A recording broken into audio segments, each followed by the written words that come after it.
안녕하십니까.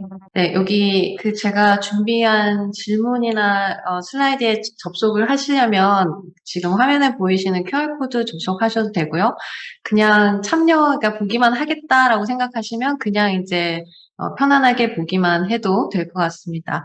근데 제가 드리는 질문에 답을 하고 싶다라고 하시면은 여기 QR코드는 중간중간에 제가 보여드리도록 할 텐데 여기 QR코드로 접속을 하셔도 되고요. 갑자기 시작을 하니까 얘가 지금 어, 지금 아까 시작 전에 답을 해주신 선생님들 오신 분들 선생님이 대다수시니까 지금 들어오신 분들이 답을 하신 결과가 지금 화면에 보이고 있습니다. 그래서 대부분이 중등학교 선생님이시고요. 기타 좀 있으시고요. 부모님 한 분 계시고, 초등학교 선생님 올라가고 있고요. 이제 지금 대학에서 오신 분도 계시고, 이제 아무래도 중등학교 선생님이 이제 대부분이신 것 같습니다. 자, 그러면은, 일단은 이제 시작해서, 시간을 계속 끌 수는 없으니까 제가 이제 일단 넘어가도록 하겠습니다. 다음에 제가 질문을 드릴 때 또 답을 해주시면 감사하겠습니다. 자, 그러면은 제가 여쭤봤으니까 저에 대해서 얘기를 드려야 되겠죠. 저는 오늘 디지털 리터러시에 대해서 말씀드릴 부산정책연구소, 교육정책연구소 박영민이라고 합니다.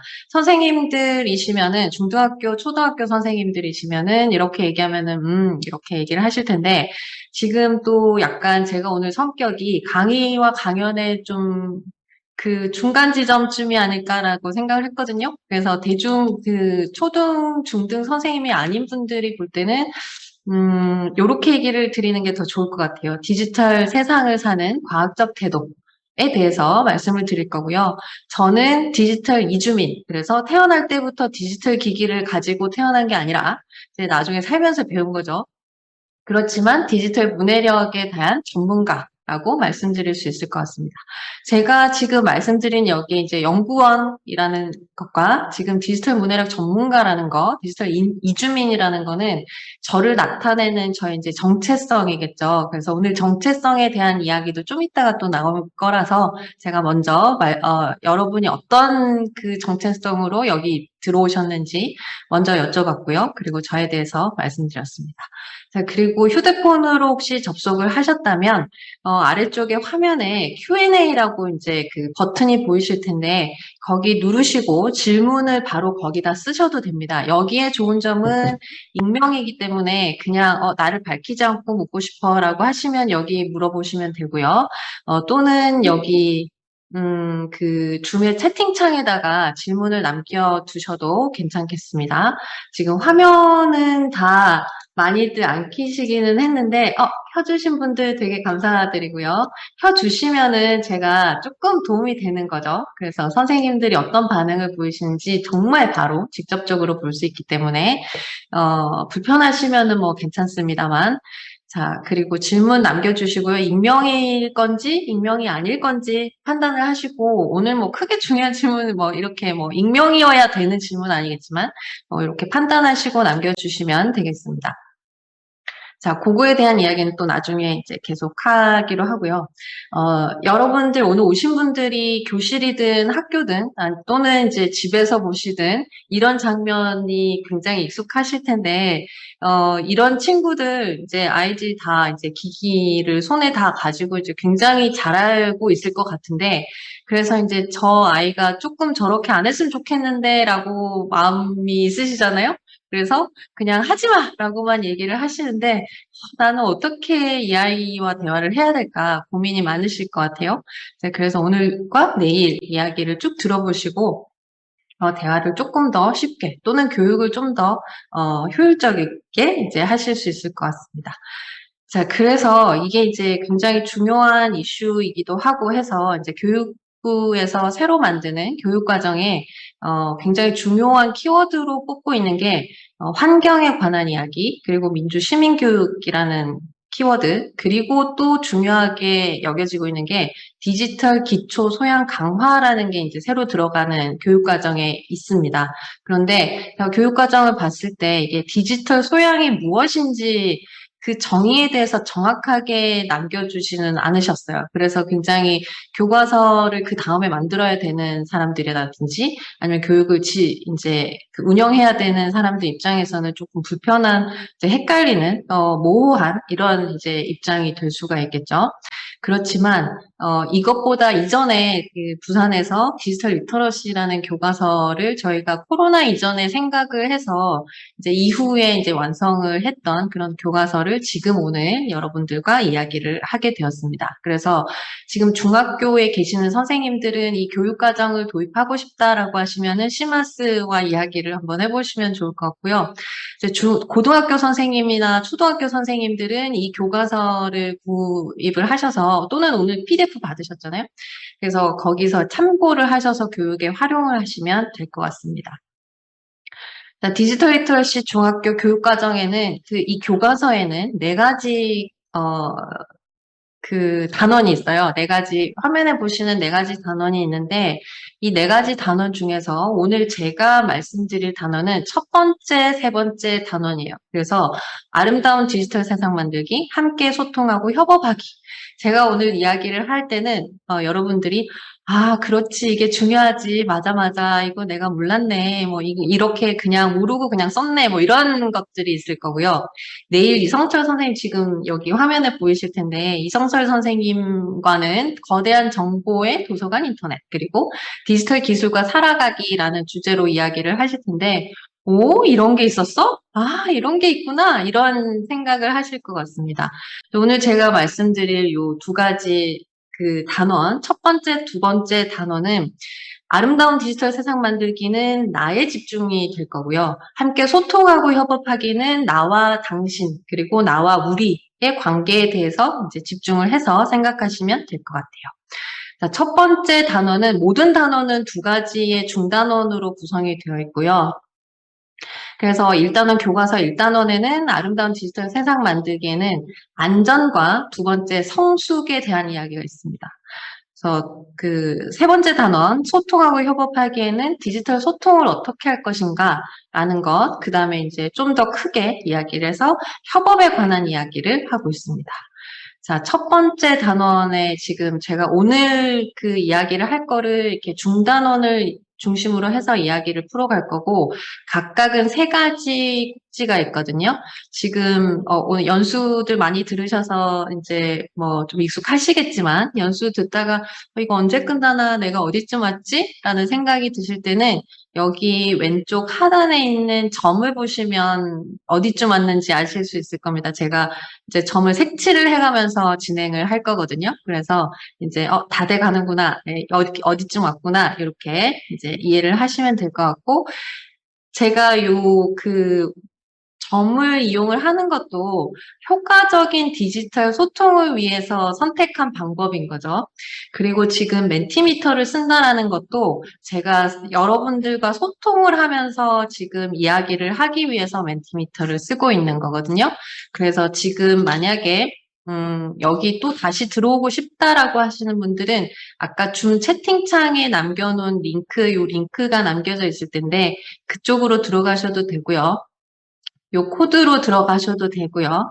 또는 지금 휴대폰이 옆에 있으시다면 랩탑으로 접속을 하시고 그 휴대폰은 옆에 두고 계시다면 휴대폰으로 지금 QR코드를 찍으셔서 여기 입장을 하시면은 휴대폰으로 제가 만들어 놓은 슬라이드를 쭉 보실 수 있고 그리고 화면을 좀 더 키워서 보실 수 있는데 좋은 점은 뭐냐면 뭔가 이거는 남겨놨다가 내가 좀 보고 싶다라는 그런 페이지가 있으면 휴대폰에서 바로 스크린샷 하시면 될 거고요. 반응을 하실 수가 있는 거. 지금 화면에 제가 이 얘기를 하려고 지금 말씀드린 거거든요. 여기다가 반응을 보여주실 수가 있어요. 그리고 이 반응을 이용해서 제가 질문을 또 드릴 텐데 거기 질문에 답을 또 하실 수가 있습니다.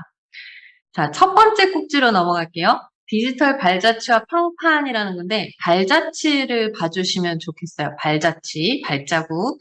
그래서 왼쪽에 있는 발자국과 오른쪽에 있는 발자국, 똑같이 발자국인데, 얘는 우리도 발자국이 남죠. 동물도 특히 이제 동물의 발자국을 보고 굉장히 많은 걸 연구할 수가 있겠죠.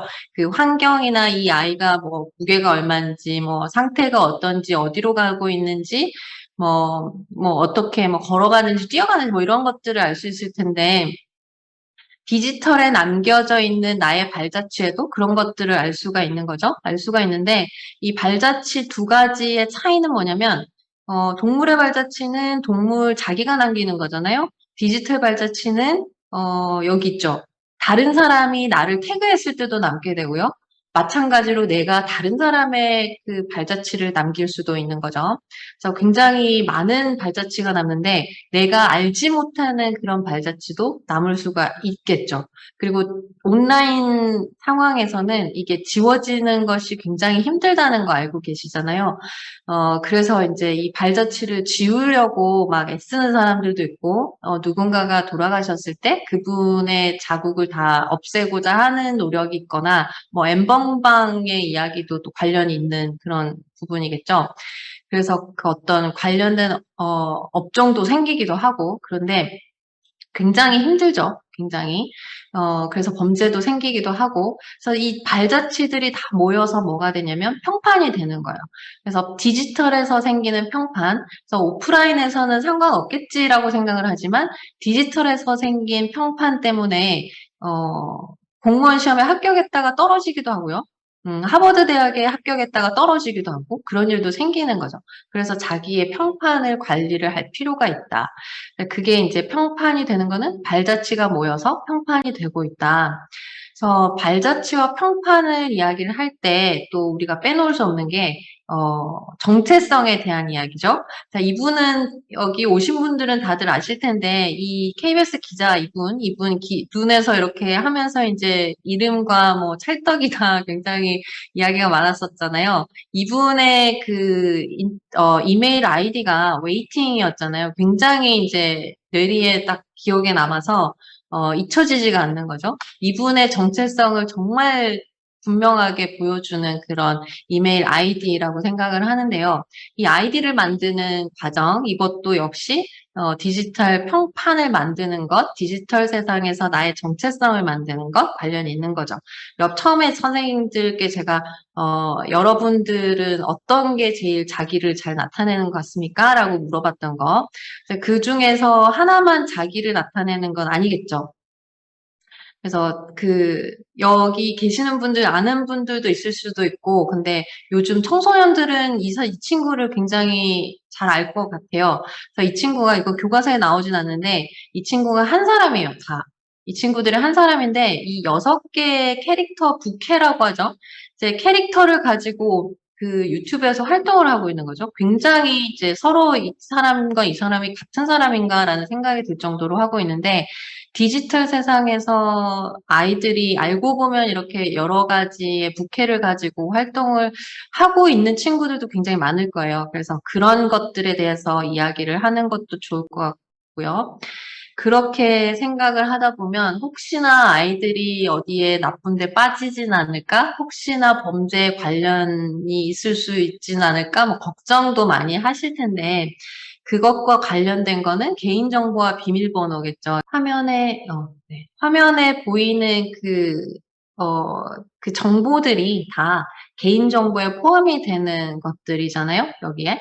이게 개인정보에 포함이 되는 것들인데, 여기 화면에 보이는 거 말고도 개인정보에 지금 포함이 되어야 되는 것들이 있지 않을까? 라는 게 또 새로 추가가 되기도 하고, 이런 게 있을 수 있겠죠. 예를 들면, 각막 정보라든지, 이런 것들, 또 알 수 없는 것들, 그렇게 생기는 이유가 기술이 발달하기 때문인 거죠. 그래서 이 책이 나오기 조금 전에 이제 메타버스에 대한 이야기가 조금씩 나오기 시작했고요. 우리 교과서가 나오고 나서 메타버스가 굉장히 흔한 이름이 되어 있죠, 지금은. 그랬을 때 메타버스에서 아이들이 활동을 많이 하게 될 텐데, 거기서 생길 수 있는 그런 문제점, 윤리 문제, 개인정보 문제 이런 걸 생각했을 때, 어떤 게 개인정보로 포함이 되어야 될까? 또 다른 것들의 이슈가 될 수도 있을 것 같아요. 그래서 기술의 발달과 개인정보가 뭐가 돼야 되는지 이런 것들. 그래서 이 교과서를 가르치거나 하실 때는 이 교과서만 믿고 그대로 하시기보다는 지금 현재는 기술이 어떻게 발달했는지, 우리가 뭘 고민해야 되는지를 같이 찾아보는 과정을 가졌으면 그게 제일 좋을 것 같습니다. 그리고 개인정보를 보호하는 게 일단은 내가 먼저 보호를 해야 되잖아요. 내가 나의 개인정보를 보호하기 위해서는 첫 번째 관문이 비밀번호겠죠. 비밀번호인데, 질문 드리겠습니다. 지금 화면에 계속 휴대폰에 접속하고 계시는 분들은 답을 이렇게 하시면 되고요. 또는 제가 또 보여드릴게요. QR코드 찍으시고 다시 들어가셔서 답을 좀 해주시면 되는데, 이게 비밀번호로 적합하다 생각하시면 오른쪽으로 움직이시면 되고요. 이게 비밀번호로 쓰면 안 될 것 같은데 라는 생각이 들면 왼쪽에 그대로 두시면 될 것 같습니다. 자, 잠깐 기다릴 테니까 한번 답을 해보시기 바랍니다.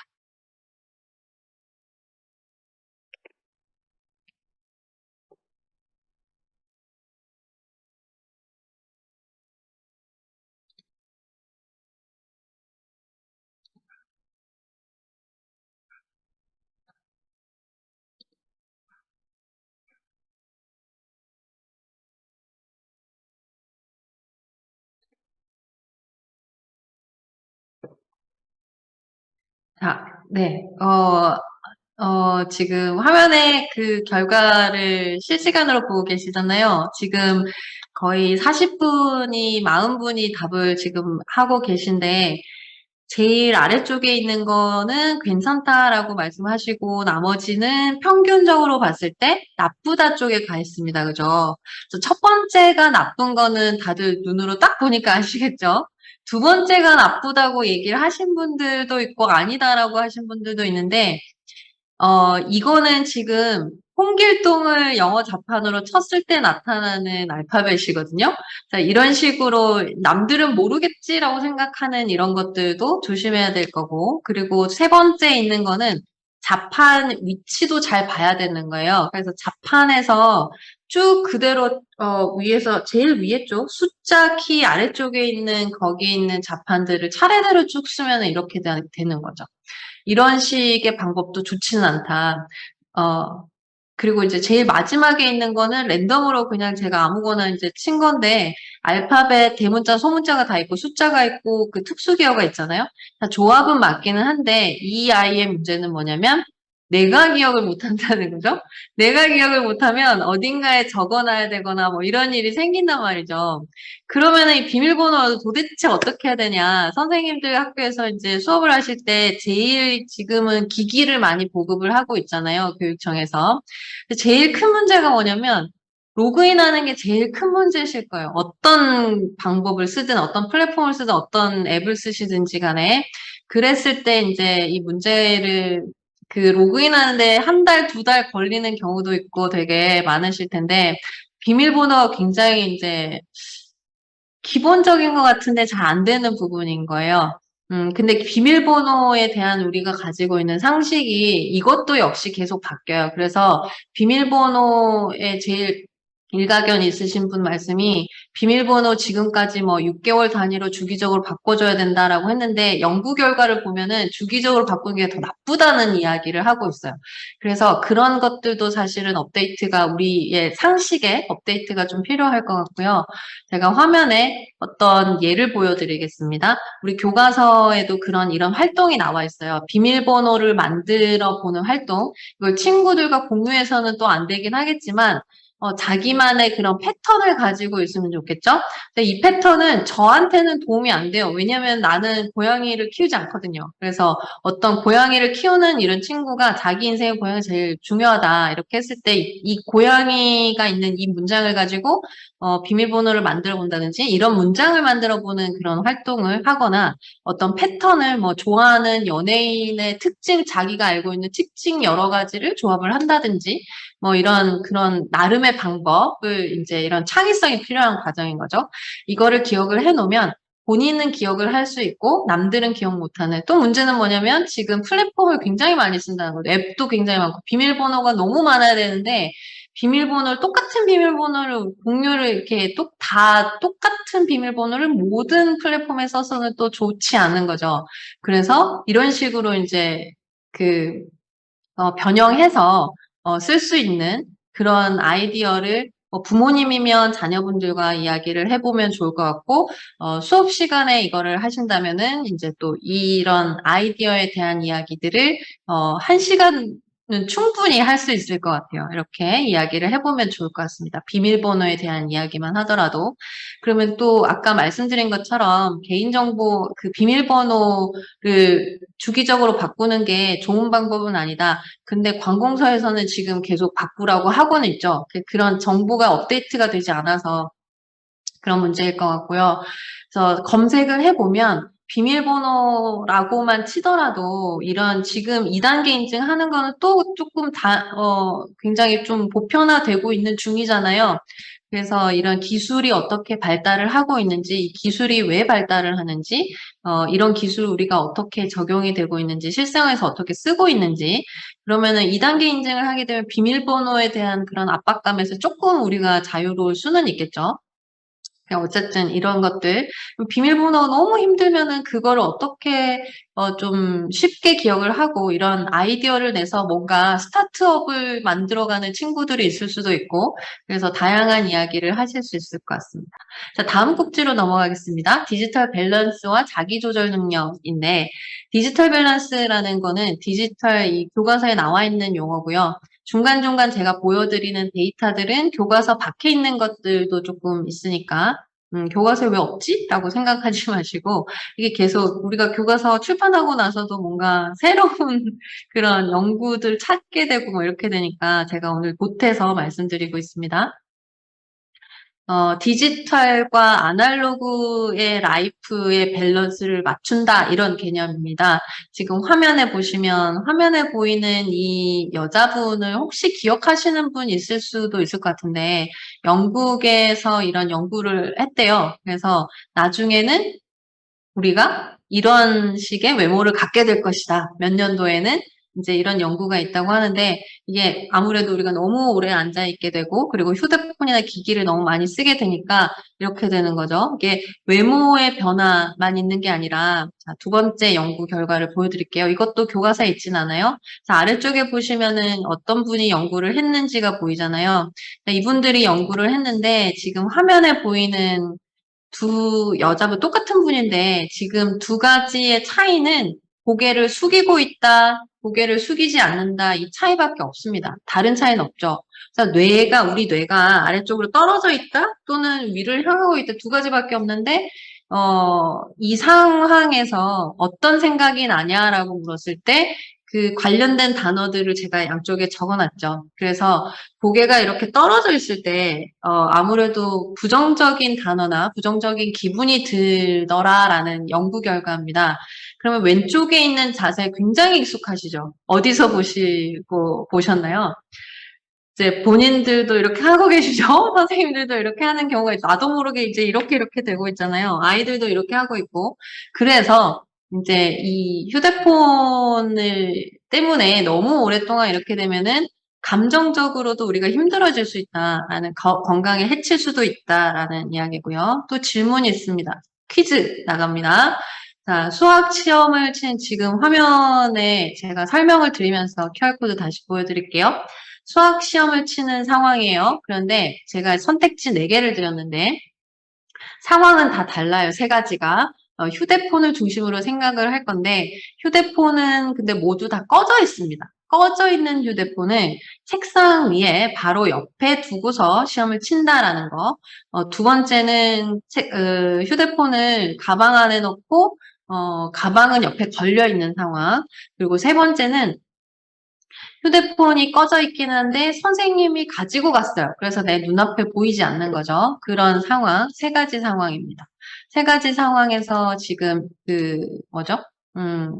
수학 시험을 쳤을 때 성적이 어떻게 나왔을까라는 게 질문이고요. 네 번째는 뭐 휴대폰이 무슨 상관이 있을까 봐 상관없다라고 거 있는데, 제가 이 질문을 저희 집에 있는 청소년한테 물어봤거든요. 물어봤는데, 정답을 바로 맞췄어요. 당연하지라고 하면서 이제, 원인, 이유까지 정확하게 말을 했는데, 아이들은 이미 알고 있을 것 같아요. 답은요, 지금 많은 분들이 답을 해주신 선생님이 수고해서 교무실에 가져간 상황입니다. 이게 정답이고요. 이 실험도 역시 제가 하는 말이 아니라, 실험을 하신 분들이 있어요. 실험하신 분들이 있는데, 자, 이렇게 실험을 하셨는데, 이 용어를 이분들이, 연구자분들이 브레인 드레인이라는 말로 써놨더라고요. 그 논문에. 그래서, 휴대폰이 꺼져 있는 상황이라도 존재만으로도 인지력이 떨어진다라는 거죠. 이거는 조금 시간을 두고 설명이 필요하긴 한데, 그 워킹 메모리, 작업 기억 능력을 차지해버리고 있는 거예요. 휴대폰 걱정하는 마음, 저 휴대폰, 내 휴대폰에 무슨 일이 벌어질까? 내가 소식을 놓치는 게 아닐까? 뭐 이런 생각을 가득 차 있을 때, 수학 문제를 푸는 인지 능력을 쓰는 그런, 우리 뇌의 그런 역량이 떨어진다라는 거죠. 그래서 디지털 밸런스가 중요한 이야기고요. 그러면 디지털 밸런스를 맞추려면 어떻게 해야 되느냐라는 것도 교과서에 나와 있습니다. 그 교과서에 나와 있는데 중독 디자인과 인간을 위한 디자인 두 가지 단어들이 나와 있는데요. 그 휴대폰이나 뭐 페이스북 같은 그런 플랫폼을 만드는 사람들, 이 사람들은 어떻게 하면 인간을 중독시킬까, 중독을 해서 우리 페이스북에서 떠나지 않도록 하면 할 수 있을까, 넷플릭스에서 떠나지 않도록 할 수 있을까만 고민을 하는 사람들이에요. 그래서 중독을 시키고자 마음을 먹고 디자인을 하고 있는 거죠. 우리가 당해낼 수가 없어요. 근데 당연히 이게 뭐 조절 능력이 굉장히 뛰어나신 성인분들이라 하더라도 휴대폰 잠깐 하다가 정신 차리고 보면 내가 뭐 했지? 이런 순간이 있는 거죠. 그래서 인간을 위한 디자인을 위해서 노력하시는 분들도 있고요. 우리가 아이들과 이야기를 할 때는 이 두 가지 디자인에 대해서 대화를 나눠볼 필요가 있는 거죠. 그래서 최소한 내가 휴대폰에 끌려가는 게 아니라 내가 휴대폰을 사용하는 사람 입장에서 내가 어떻게 쓸 건지 내가 결정하고 내가 계획을 세우고 이렇게 했으면 좋겠다라는 겁니다. 그래서 지금 화면에, 잠깐만요. 화면에 보이시는 거는 너무 자세히 보시지 마시고 제 폰이기 때문에 지금 오른쪽에는 컬러로 나와 있고 왼쪽에는 여러분들 제가 또 오른쪽 왼쪽 제가 이제 여기 이쪽 편에는 그게 있죠. 오른쪽에는 흑백으로 되어 있고 왼쪽에는 컬러로 되어 있잖아요. 이게 뭐 큰 차이일까 싶겠지만 제가 이거를 해서 이 세팅으로 며칠을 살아봤는데 회색 흑백으로 되어 있을 때 제가 하고 싶은 일을 할 수가 있었어요. 근데 컬러로 되어 있으면 여러분들 이런 적 있죠. 메일을 보내야 되는데라고 했다가 카톡이 왔네? 카톡으로 들어갔다가 카톡에 막 이야기를 하다 보니까 내가 휴대폰을 왜 켰지? 이런 순간이 많으실 텐데 아이들 당연히 많겠죠. 그러면은 이제 이게 회색이 되었을 때는 그런 유혹의 그런 것들 그런 게 이제 줄어드는 거죠. 이게 색깔이 주는 효과. 그리고 화면에 보시면은 이게 빨간색들 이게 불편하신 분들도 있을 거예요. 저거 다 치워야 되는데라고 생각하시는 분들도 있을 텐데 이 빨간색이 그 알림을 표시하는 이것도 인간을 중독하는 디자인인 거예요. 굉장히 심플한 것 같은데 우리가 여기에 굉장히 중독되어 있는 거죠. 왜냐하면 이게 340 엄청나죠. 340이 있을 때 이게 뭔지가 정확하게 안 나오니까 너무 궁금한 거예요. 340. 여기 카톡이 3개가 왔는데 3개가 뭘까? 너무 궁금한 거예요. 그래서 열어서 들어가서는 빠져나오기 힘든 거죠. 그런 중독 디자인인 거예요. 그래서 아이들과 그런 얘기 해보시면 좋을 것 같고요. 이게 설정이 계속 바뀌기 때문에 교과서에 어떻게 들어가서 하세요라는 이야기가 있기도 하지만 항상 아까도 말씀드렸지만 항상 이제 검색해서 업데이트된 정보를 가지고 오셔서 수업을 하셔야 된다. 그리고 이거는 화면에 보이시는 거는 휴대폰을 계속 켜고 있는 그런 시간, 스크린 타임이라고 얘기를 하는데 그 시간이 굉장히 많은 친구들은 조금 걱정스러울 때가 많잖아요. 그래서 휴대폰을 켜지 않도록 하는 앱들도 있어요. 그래서 화면에 보이시는 이 앱은 포레스트라는 앱인데요. 이 포레스트, 숲이라는 앱인데 저도 이거를 샀어요. 얼마 안 한 것 같긴 한데 이게 사서 얘기하면은 제가 60분을 세팅을 하고 이제 일을 하는 거죠. 그래서 이제 이 시간대 32분 12초 남은 시간에 제가 이걸 켠 거예요. 나도 모르게.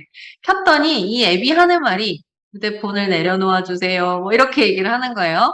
그러면 이 앱을 내가 이제 이거를 성공을 하잖아요. 60분을 세팅을 하고 내가 계속 이제 뭔가 이제 미션을 도달을 하면 이 앱을 만든 이 회사에서 진짜로 나무를 심는 거죠. 그래서 이런 명분이 있을 때 요즘 MZ 세대들은 돈을 씁니다. 그래서 이런 이야기들도 이런 거 찾아보자라는 이야기도 하시면 좋을 것 같아요. 그리고 이거를 쓰고 있는 청소년한테 제가 물어봤어요. 이게 어떤 효과가 있니? 이렇게 물어보니까 이 나무가 이렇게 이제 자라고 있잖아요. 근데 만약에 제가 여기서 포기를 한다면 얘가 시들시들 죽어버리거든요. 근데 이 나무가 죽어져 있는 그림을 볼 때 마음이 너무 아프대요. 그래서 그림일 뿐인데 또 불구하고 그런 효과가 있다고 합니다. 굉장히 인간적인 거죠. 그렇지 않은 친구들도 있기는 하겠지만 그래도 많은 사람들이 그런 공감을 하는 그런 부분을 이제 건드려주는 그런 앱을 인간을 위한 디자인으로 앱을 이제 디자인한 그런 기업이었고요. 그러면은 또 나중에 이 교과서에서 뒤쪽에 가서 뭔가 만들고 할 때, 아이들한테 이런 거 문제를 인식을 해서 너는 어떻게 해결을 하면 좋겠니? 라고 이제 이런 것들을 디자인하는 것도 수업에 이제 포함시키면 좋을 것 같습니다. 자, 그리고 저희가 교과서 중단원이 끝나고 나면은 프로젝트 학습을 항상 넣어놨거든요. 이 프로젝트 학습은 이 프로젝트를 완성하는 과정에서 협업이 필요하고요. 대부분. 그리고 이제 또 앞에서 배웠던 내용들을 다 활용을 해야 되는 게 있고요. 세 번째가 뭐냐면 디지털 미디어를 활용을 해야 되는 요소가 있어요. 그래서 이 세 가지를 다 이제 달성을 해야 되는 프로젝트 학습입니다. 그래서 이게 제목이고, 첫 번째 프로젝트 학습의 제목이고요. 디지털 발자취를 보호하려면 뭔가 많은 일을 해야 되는데 그 정보를 아이들이 다 기억하기 힘들잖아요. 그래서 포스터 만들기를 했고 포스터를 만들려면 픽토그램을 이제 그림으로 표현을 하면 좋겠죠. 그래서 그림을 그리라는 게 아니라 그림을 찾아서 인터넷에서 찾아서 포스터를 만들기를 하는데 그림을 잘 못 그리는 친구들도 다 잘 할 수 있도록 이제 구성을 하는 거죠. 그래서 이 제목과 여기 있는 마지막에 있는 자기 평가하기 요 항목, 그래서 요 항목 사이에 이제 페이지 두 페이지가 있는데 프로젝트를 완성할 수 있는 이제 그런 가이드라인과 학습지 형태가 있고요. 네, 끝나고 나면은 이제 여기서 이 프로젝트 학습에 포함되어야 되는 이 내용이 여기 있기 때문에 이것만 한번 읽어보시면 이 프로젝트 학습에서 아이들이 어떤 역량을 키우게 되는지 아실 수 있을 것 같습니다. 자, 그리고 또 중단원이 끝나고 나면 진로와 관련된 페이지가 하나 있는데요. 이건 제가 너무 자랑스러운 페이지인데 여기에 이제 일단은 여러분들, 선생님들 잘 알지 못할 수 있는 새로운 직업들에 대한 소개가 나와 있고 자세하게 지금 읽으실 필요는 없어요. 여기 제목만 보시면 됩니다. 이 페이지는. 제목은 꿈을 키우는 디지털 세상이라고 되어 있는데 새로운 직업들에 대한 소개가 있고 여기에 굉장히 간단하게 되어 있기 때문에 이 직업들에 대해서 아이들이랑 찾아보기를 하셔도 좋을 것 같아요. 그리고 또 여기는 실제 이분이 네이버에서 개인정보에서 제일 높으신 분이거든요. 그래서 개인정보 저희 교과서 내용을 감수해 주시기도 했어요. 개인정보 관련한 섹션 부분에. 이거 맞아요? 이렇게 제가 물어보고 이렇게 확인하고 고치고 이렇게 했는데 그래서 개인정보라는 것도 그냥 뭐 개인정보 하는 일이 뭐 크게 있을까? 싶겠지만 굉장한 많은 일들이 일어나고 정부에서도 일을 많이 해야 되고요. 개인정보가 어떤 걸 알아야 되는지 어떻게 보호해야 되는지 기술이 뭐가 필요한지 이런 것도 연구도 있어야 되고 이걸 계속 업데이트해서 개인들도 보통 사람들도 알기 쉽게 안내를 해야 되고 앱을 만들 때 앱에 로그인할 때 계정 가입할 때 그런 안내 문구가 어떻게 만들어져야 되는지 그걸 지켰는지 안 지켰는지 이런 것들이 굉장히 많은 일들이 있어야 된단 말이죠. 그래서 그런 직업들 이런 분들이 이제 그 청소년들한테 어떤 이야기를 할 수 있는지, 지금 너희가 나중에 이런 일을 하려면 지금 어떻게 하면 좋은지, 이런 얘기를 교과서 중단원마다 실어놓고 있습니다. 자, 두 번째로 넘어가겠습니다. 첫 번째 단원의 두 번째 중단원, 성숙한 디지털 문화입니다. 여기는 이메일, 그리고 디지털 소통, 그리고 혐오 발언, 저작권 이런 문제가 있습니다. 약간 그 소단원으로 넘어가니까 뭘 하려고 하는지 조금 감이 오시죠? 그죠? 자, 그러면은 이메일로 보실 텐데, 자, 화면이 보통 볼 수 있는 이메일 화면이잖아요. 여기서 제가 질문 드릴게요. 질문을 드릴 텐데, 일단은, 하트, 잠깐만요. 하트 조심하시고요. 질문의 답을 여기 선택지입니다. 이게 선택지인데, 여기 화면에 보이는 보내는 사람, 받는 사람, 참조와 수문 참조라는 게 있고요. 제목 칸이 있고, 첨부가 있는데, 나는 이 모든 거를 굉장히 잘 알고 있고, 이걸 잘 쓰고 있다라고 생각하시는 분은 하트를 눌러주시고요. 이게 뭐가 중요할까봐라고 생각하시는 분은 물음표를 눌러주시고요. 그리고 받는 사람과 제목 정도만 잘 쓰고 있다, 고양이 눌러주시고요. 그리고 이 따봉? 얘는 나는 이제 제목 잘 쓸 수 있고, 첨부 파일 굉장히 잘 쓸 수 있다. 뭐, 그 정도, 이 중에 어느 정도는 뭐, 쓰는 거는 쭉 잘 쓰고 있어. 뭐, 다른 거는 몰라도 돼. 뭐, 이렇게 생각하시는 분은 따봉 하시고요. 그리고 뭐, 이게 제가 뭐 생각했는데, 이제 이거는, 이런 거 꼭 알아야 돼? 이메일 안 쓰는데 나는? 이메일 안 쓰는데 라고 생각하시는 자기가 잘 안 쓰시는 분은 요거 아래쪽으로, 그 손가락 아래쪽으로 하는 거, 그거 눌러주시면 될 것 같아요. 그럼 이메일 안 쓰시는 분은 거의 없다, 그죠? 없으신데, 지금 쓰시는 분들 중에서 지금 솔직하게 답을 하시는 거 맞죠? 네, 이게 뭐지? 뭘 알아야 되나? 물음표는 두 분 계시고요. 네, 다양한 답이 이제 있는데 정말 잘 알고 계시는지 제가 보도록 하겠습니다.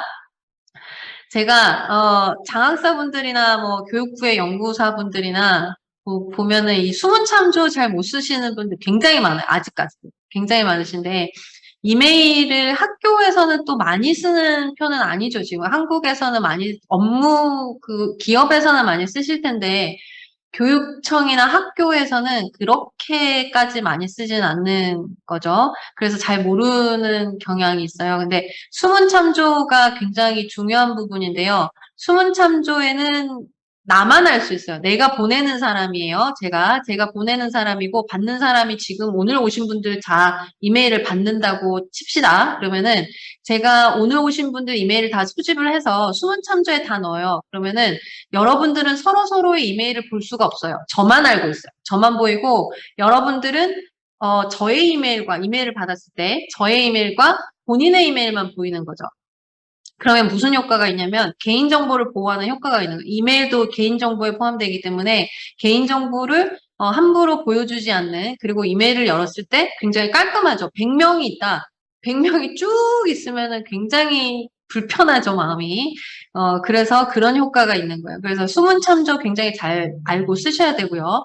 참조 같은 경우는 지금 대화를 하고 있는 뭐 대여섯 명의 사람들이 다 서로서로 누군지 알아야 되는 상황. 뭐 회사 직원들 이렇게 알아야 되는데 제일 중요한 사람은 받는 사람이 있겠죠. 근데 이 대화가 어떻게 진행이 되고 있는지 알아야 그 다음 일을 할 수 있다.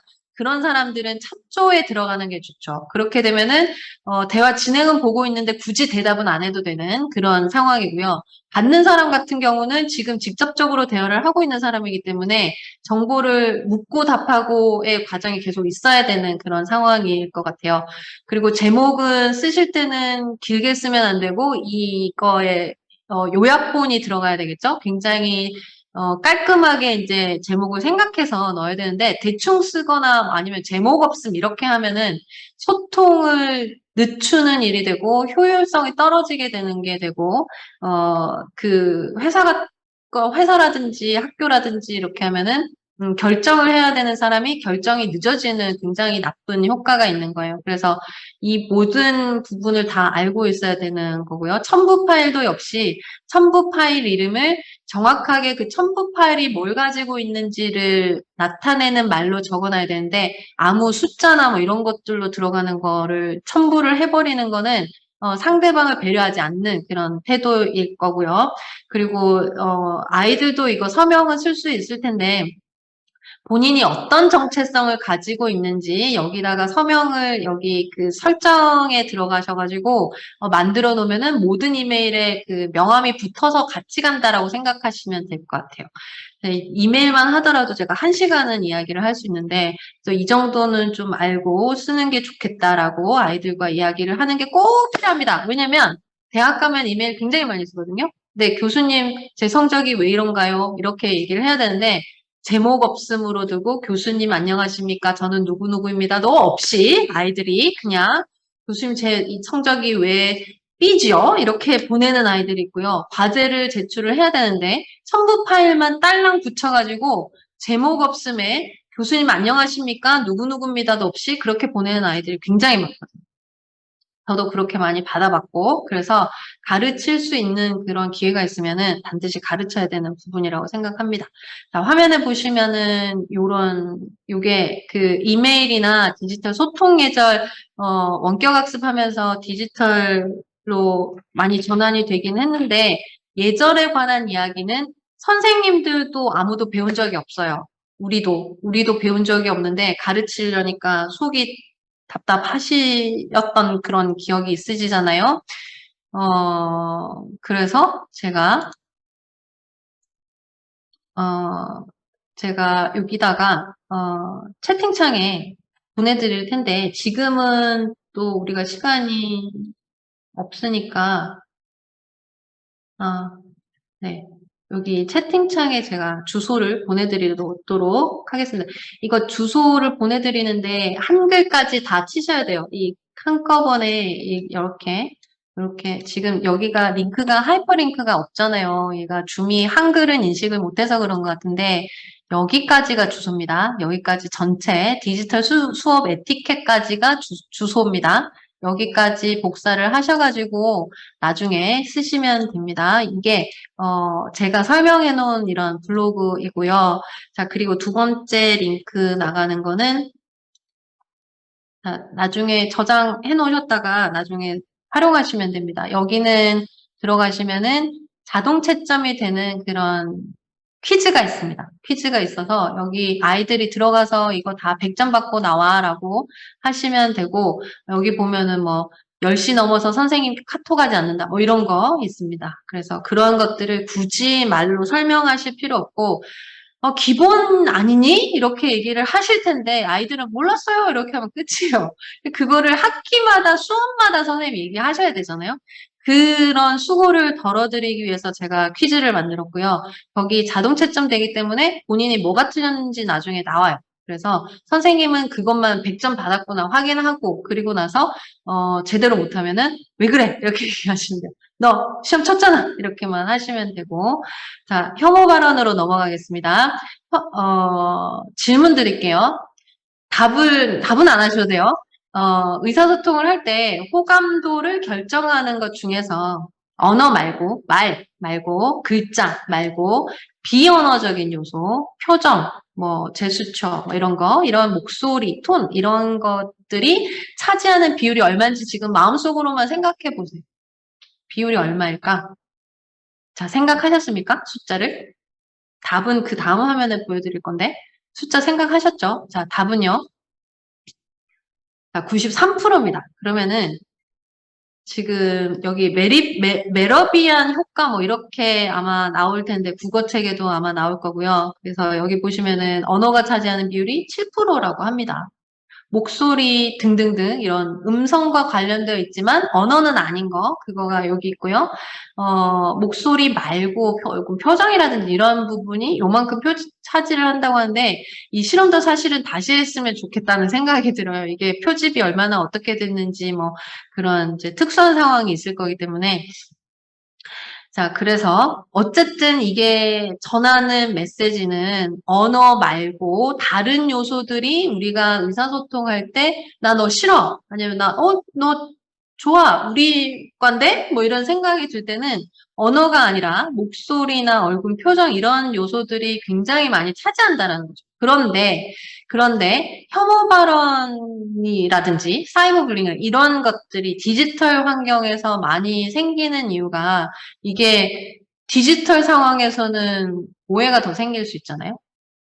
목소리, 표정 이런 게 없기 때문에 비언어적인 그런 요소가 들어가지 않기 때문에 그러면 이거 어떻게 해결할 것인가? 우리가 텍스트만 카톡에 글자만 이렇게 보냈을 때 오해가 생길 수 있잖아요. 그래서 쟤 이상한 애야. 뭐 쟤 이런 말 했어. 뭐 이렇게 이제 뭐 이런 대화가 있고 그리고 온라인에서 또 이런 효과도 있다고 합니다. 온라인 상황에서는 탈억제, 그래서 억제를 하지 않는다. 이건 교과서에 있진 않은데, 억제를 하지 않는, 보통 사람들이 이런 효과가 있다고 해요. 그러면은 이제 온라인에서 그냥 아무 말이나 상처 주는 말 그냥 마구 막 이렇게 싸지르고 이런 것들이 많겠죠. 그러면은 아이들하고 무슨 이야기를 하셔야 되느냐. 디지털 관계를 어떻게 맺어야 되는지 구체적인 전략을 세워볼 필요가 있는 거죠. 아이들하고 이야기를 해야 되는데 뭐 예를 들어서 채팅방에서는 어떻게 해야 되느냐, 뭐 적당한 이모지를 쓰고 뭐 이런 거라든지 그리고 이제 지금 화면에 제가 이제 몇 개만 교과서에는 여러 개 적어놨는데 여기 몇 개만 제가 가지고 왔거든요. 그래서 이런 친구는 조심해야 된다. 그리고 믿을 만한 친구가 아닌데 걔가 말했다고 해서 내가 딴 데 가서 얘가 이렇게 말했어 뭐 이렇게 하고 다닌다든지 뭐 이런 거 무조건 뭐 남의 한 말 듣는다든지 그리고 들었던 말 내가 생각한 거 내가 한 말 이런 것들 구분을 할 수 있어야 돼요. 그죠? 이거는 국어 시간에 의견과 사실 구분하는 거랑 같은 맥락인데 굉장히 중요한 요소잖아요.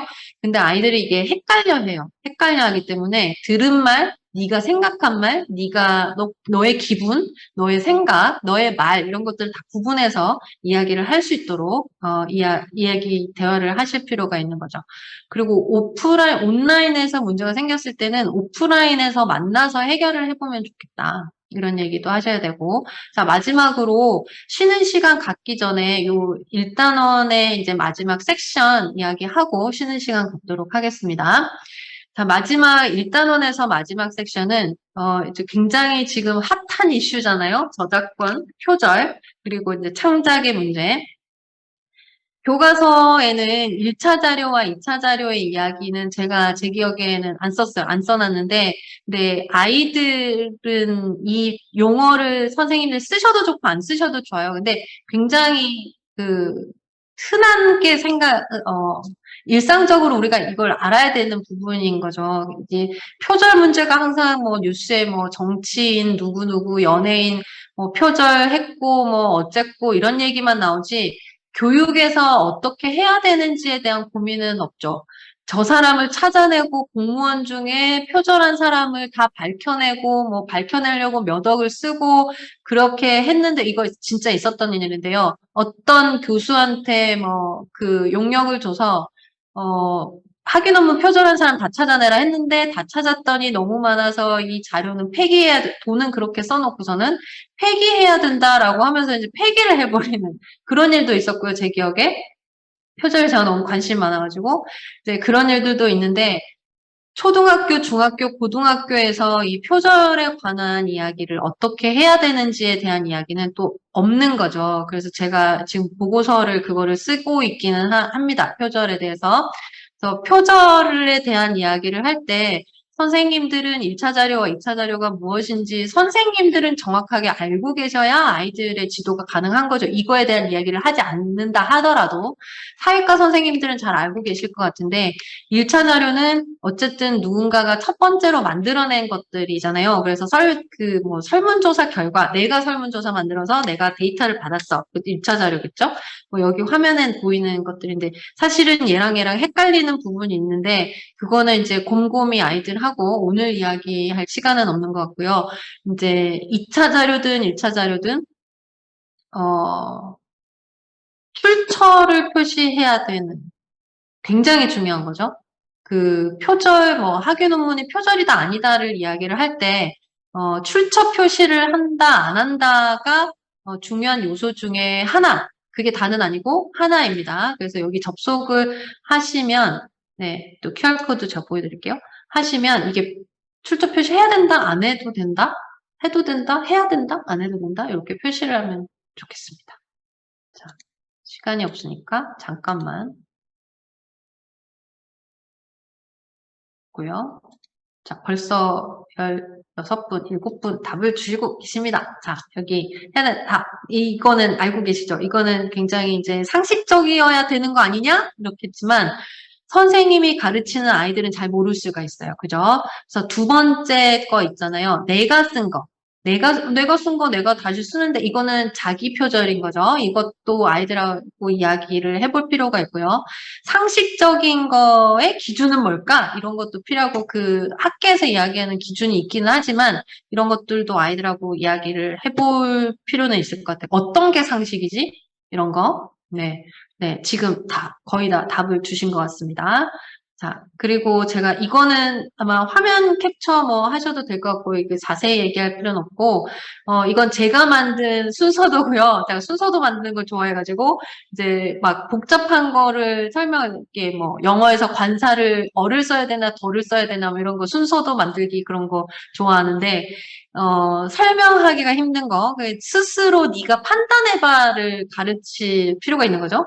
판단을 네가 스스로 해봐. 이렇게 하려면은 이런 순서도의 개념을 가지고 있으면은 좋겠죠. 그래서 자, 이렇게 했을 때 표시를 어떻게 해야 되는지, 표시를 해도 되는지 안 해도 되는지, 해야 되는지 안 해도 되는지, 어떤 식으로 적고 어떻게 표시를 해야 되는지 뭐 이런 것들 고민할 필요가 있습니다. 자, 요런 기호들 나와 있으면은 요 교과서에 나와 있기도 하고요. 이 기호들을 찾아서 아이들과 이게 어디에 있는지, 이게 무슨 의미인지를 찾는 활동도 재밌을 것 같아요. 이런 것들은 공유를 해도 된다, 하면 안 된다, 뭐, 너는 돈을 내야 된다, 뭐, 돈 안 내고 그냥 써도 된다, 뭐, 이런 것들이 있는데, 이것도 의사소통하는 방법인 거죠.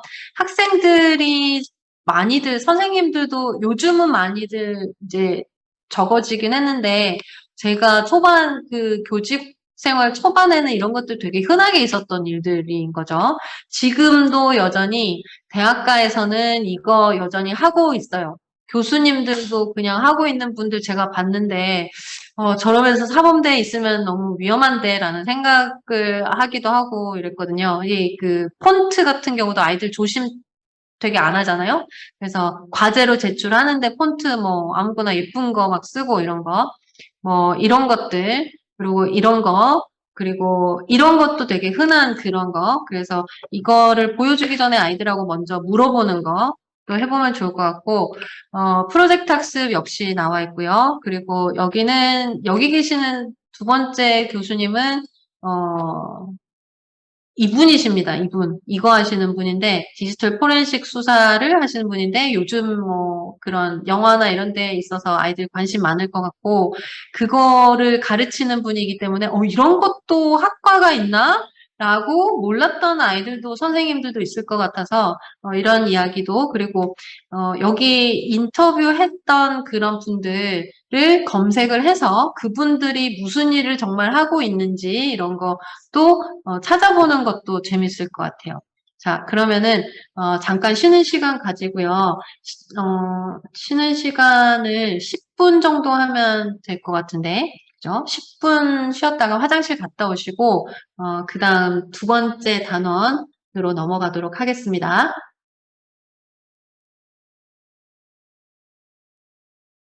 다시 이어서 이야기하도록 하겠습니다. 두 번째 이야기할 주제는 함께 소통하고 협업하기라는 주제인데 교과서에서는 3단원입니다. 3단원이고 이걸로 들어가기 전에 질문 주신 거 두 가지만 이야기하도록 할게요. 두 가지 질문을 제가 받았는데요.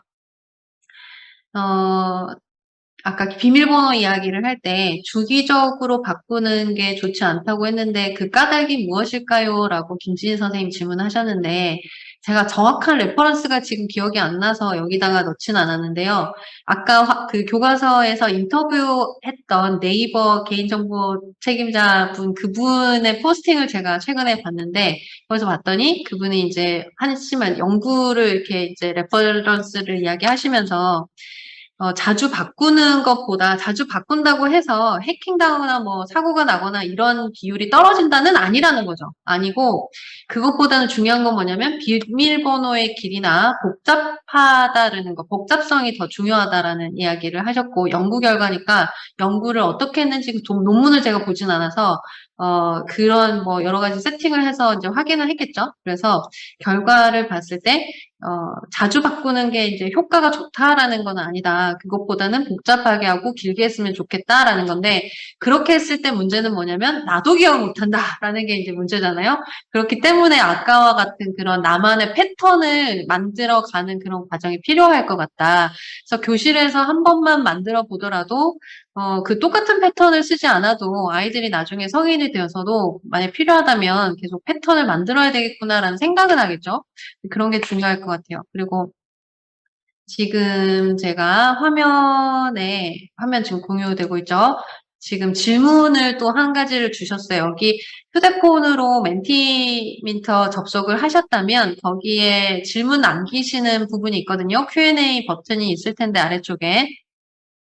거기서 여기 이제 질문을 주시면 여기 함께 볼 수 있습니다. 아까 처음에 말씀드렸지만 멘티미터에서 질문을 주시면 이름이 나타나지 않기 때문에 그거를 목적으로 한다라고 하셔서 이렇게 하셔도 되고 그냥 이게 편하다라고 하셔서 하셔도 되고 상관없어요. 지금은 아이들하고 이야기를 할 때는 그게 이유가 될 수는 있죠. 이름이 드러난다 안 드러난다 이게 이유가 될 수 있기 때문에 채널을 많이 열어두시는 게 좋을 것 같아요. 아이들한테는. 지금 여기서 저작권 폰트 같은 경우에 교수님께 과제 제출을 할 때 그런 비공식적인 교육 활동에서 사용하면 안 되는 건가요? 라고 하셨는데 그 저작권 폰트, 그 유료 폰트를 써가지고 나한테 주잖아요? 그러면 나의 컴퓨터에 저장이 되어 있는 거죠. 나도 모르게 저장이 된 상태에서 내 컴퓨터를 점검을 하면 유료 폰트가 나타나기 때문에 내가 힘든 거죠. 내가 기관에 있는 사람들 같은 경우에 뭐 학교라든지 뭐 교육청 학교 뭐 다 기관에 계시는 분들이 힘들게 되는 거죠. 그래서 그게 공유가 될 때는 상대방이 이거를 유료로 쓰고 있는지 안 쓰고 있는지를 모르는 상태에서 유료 폰트를 써가지고 남들과 공유하는 거는 좀 안 되는 거죠. 그래서 나 혼자서 뭔가를 뭐 블로그를 운영한다든지 뭐 홈페이지를 운영하는데 내가 그 폰트를 돈을 주고 샀어. 그랬을 때는 써도 되죠. 그것도 다 나의 블로그도 저작권일 거기 때문에 괜찮을 텐데 내가 과제를 만들어서 이 뭔가의 결과물이 있는데 그 결과물에 유료 폰트가 들어가 있어. 그거를 상대방은 이게 유료인지 무료인지를 모르는 그런 사람들과 공유를 하면 저쪽 사람이 다칠 수가 있는 거예요. 그래서 그렇게 하면은 안 될, 아이들한테 선생님이나 교수님들은 아이들한테 반드시 무료 폰트를 확인하고 쓰도록 얘기를 해야 될 것 같습니다. 그리고 제가 여기에 는 뭔가 빠진 거 제가 분명히 넣은 것 같은데 빠진 것 같은데 잠깐만요. 저기 무료로 쓰는 그 슬라이드를 제가 빼먹었네요. 여기에 그런 공공누리라든지 제가 채팅창에 적어 놓겠습니다. 공공누리를 하시면 여기는 폰트나 그림 뭐 이런 것들 다 무료로 쓸 수 있는 것들 있고요. 픽사베이 같은 경우도 그렇고, 또 하나가 더 있었는데, 제가 슬라이드 만들었었는데, 이런 것들을 찾아보는 것도 같이 하시면 돼요. 선생님이 다 알아가지고 알려줘야 되겠다 생각하지 마시고, 그 공공 저작권을 쓸 수 있는, 그래서 무료 그 저작권 걱정을 하지 않고 쓸 수 있는, 이미디어를 쓸 수 있는, 다운받아서 쓸 수 있는 그런 플랫폼들이 있기 때문에 그런 플랫폼을 찾아보자라는 활동을 하셔도 좋을 것 같아요. 그래서 질문 주신 것들, 질문이, 네, 네, 감사합니다. 네, 여기 시마스에서 바로바로, 시마스 너무 잘하신다. 네, 바로 이렇게 답을, 링크를 채팅창에 남겨주셨거든요. 그래서 여기에 들어가셔서 확인해 보시고 아이들하고 같이 쓰시면 됩니다. 저의 프레젠테이션에 쓰는 놀라운 이미지들은 대부분이 픽서베이에서 오고 있습니다. 거기서 키워드를 넣어서 내가 원하는 이미지를 찾아가는 것도 굉장히 도움이 될 것 같아요. 공부가 될 것 같거든요. 자, 그러면은 그 다음으로 넘어갈게요. 네, 첫 번째는 여기서 소통하고 협업하기에서 첫 번째는 너와 나 어떻게 소통할 것인지에 대한 이야기고요. 그리고 마지막 복지는 협업을 어떻게 할 것인지에 대한 이야기입니다. 조금 그게 아니야? 그게 그건가? 라고 생각하실 수 있는데 다른 부분이에요. 그래서 소통을 먼저 고민을 해야 되겠죠. 자, 이 화면이 사실은 제가 눈앞에 보이는 이미지가 사실은 GIF 파일이었거든요. 얘가 돌아가야 돼요, 이렇게. 해골 바가지가 이렇게 돌아가야 한 바퀴씩 계속 360도 돌아가야 되는데, 이 멘티미터가 GIF 파일을 지원을 하지를 않는 거예요. 전에 지원했는데, 지금 지원을 안 하더라고요. 그래서 기술이 나의 생각을 뒷받침하지 못하는 상황인 거죠. 그래서 제가 지금, 소통을 하기 위한 플랫폼을 선택할 때, 이미지를 잘못 선택한 거예요. 잘못된 예를 보고 계십니다. 그래서 이럴 때는 GIF 파일보다는 이렇게 하면은 사실은 지금 이게 정면 모습이거든요. 근데 얘가 돌아가지가 않으니까 선생님들이 볼 때 저거 뭔지 모르겠다라는 생각이 드실 거예요, 아마. 그래서 이게 제가 실패했다라고 생각했는데 그냥 이거 설명드리려고 그냥 그대로 가지고 왔어요. 지금 제가 의도한 거는 GIF가 이렇게 돌아가야 되는 거고 정면에서 지금 내가 이 부분이에요. 전전두엽 부분이거든요. 자, 그래서 이거 제가 보여드리는 이유는 뭐냐면 의사소통을 할 때 우리가 늘 결정을 해야 되잖아요. 짜장면을 먹을 것인가, 짬뽕을 먹을 것인가 결정을 할 때 많은 경우에 성인들은 전두엽을 사용을 한대요. 그래서 전두엽이 뭐 하는 거냐? 내가 이렇게 결정했을 때 상대방에게 어떤 영향을 미칠 것인가에 대한 그런 생각을 하는 부분인 거죠. 청소년들은 옆에 있는 거 측두엽을 쓴다고 합니다. 측두엽은 눈에 뭐가 들어오지, 귀에 뭐가 들어오지, 들어오는 정보로만 판단을 하는 거죠. 그래서 상대방이 어떤 영향을 받을 건지에 대해서는 아직 얘가 발달이 덜 된 거예요. 그래서 공감 능력이 떨어지는 거죠. 청소년기에.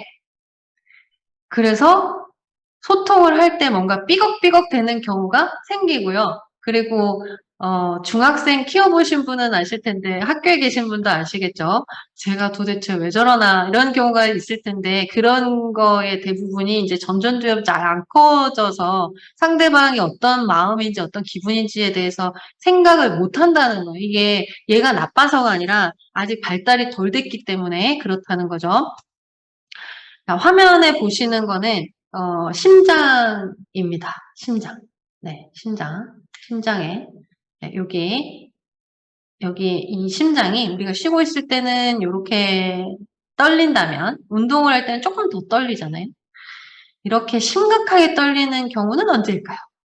이게 지금 화면에 보여드리는 거를 밈이라고 하거든요. 밈. 제가 채팅창에 밈. 영어로는 리처드 도킨스 책에 나오는 설명이 되어 있는 그 이야기인데 심장의 그림, 이 세 가지 심장의 그림을 가지고 아이들이 여기다가 이 세 가지의 경우를 다 자기가 나름대로 넣어 볼 수가 있는 거죠. 그게 이제 밈이고요. 요즘 페이스북에 보면은 뭐 정치인들 사진 가지고 여기 대화만 바꿔가지고 막 바뀌고 이런 거 있죠? 그게 밈이에요. 그럼 이 밈은 여기에는 뭐가 들어가냐면요. 여기에 이것과 관련 있는 이야기거든요. 쉬고 있을 때 이렇고 운동할 때는 이런데 전화 통화하기 전에 심장이 이렇게 뛴다고 합니다. 요즘은 왜냐면 카톡으로 대부분 하고요. 아이들은 대화할 일이 거의 없죠. 그래서 아이들한테 식당 가서 주문을 한번 시켜보세요. 주문 잘 못해요. 뭐라고 해야 될지 나 못해. 이렇게 큰 애들도 잘 못하거든요. 그래서 그게 왜 그런지 보니까 사람과 대면해서 이야기하는 게 너무 힘든 세대인 거예요, 지금. 그래서 뇌 그쵸? 발달하고도 관련이 있고요. 자, 그래서 그런 걸 이해를 하시고, 그러면은 얘들이 못하니까 이해하자에서 끝나면 안 되고, 얘들이 못하니까 가르쳐줘야 된다라고 접근을 하셔야 되겠죠. 학교에서는. 그리고 부모님들은. 그러면은 너는 왜 못해? 이렇게 할 게 아니라, 이렇게 한번 해볼까라고 접근을 하시는 게 좋겠죠. 그래서 교과서에 나와 있는 장면이고요. 이게 오프라인에서는 뭐 다 읽으실 필요는 없고, 여행을 갔다 온 아이와 여행을 갔다 오지 않은 아이가, 내가 여기 갔는데 이런 거 너무 좋은, 뭐 이런 거 봤어. 여기 갔었어. 뭐가 좋았어. 이렇게 얘기를 하는 게 오프라인의 의사소통이라면 그 상황을 온라인에서는 어떻게 할까? 카톡으로 이야기를 한다고 생각을 해봐요. 그러면은 이 상황에서, 이 대화에서 카톡으로 할 때는 뭘 전달하고, 어떻게 전달하고, 어떤 링크를 보낸다든지, 사진을 보낸다든지, 뭐, 이모지를 보낸다든지, 뭐, 이런 일들이 있겠죠. 그래서 그런 이야기들을 해보는 거죠. 오프라인의 대화가 온라인 상황이라면 어떻게 될까라는 거. 그런 이야기가 있고요. 그리고 이제 지금 보시는 거는 이것도 교과서에 있는 장면인데요. 이게, 학교 홈페이지잖아요. 요즘 학교 홈페이지가 옛날에 비하면 몇 년 전에 비하면 굉장히 세련되게 바뀌긴 했어요. 바뀌긴 했는데, 전국에 있는 학교 홈페이지들이 다 비슷하게 생겼잖아요. 그죠? 요새 개성이 잘 없고 비슷하게 생겼는데, 그리고 이제 아이들이나 선생님들이나 학교 홈페이지에 그렇게 꼭 가야 되는 일 말고는 잘 안 가잖아요. 매력이 좀 떨어지는 거죠. 그러면은 이 학교 홈페이지의 매력을 높이려면 어떻게 하면 좋을까? 에서 시작을 해서, 그럼 상황인 거죠. 그 상황에서, 그러면은 뭐, 이런 뉴스가 있다. 이런 걸 어떻게 전달하면 좋을까?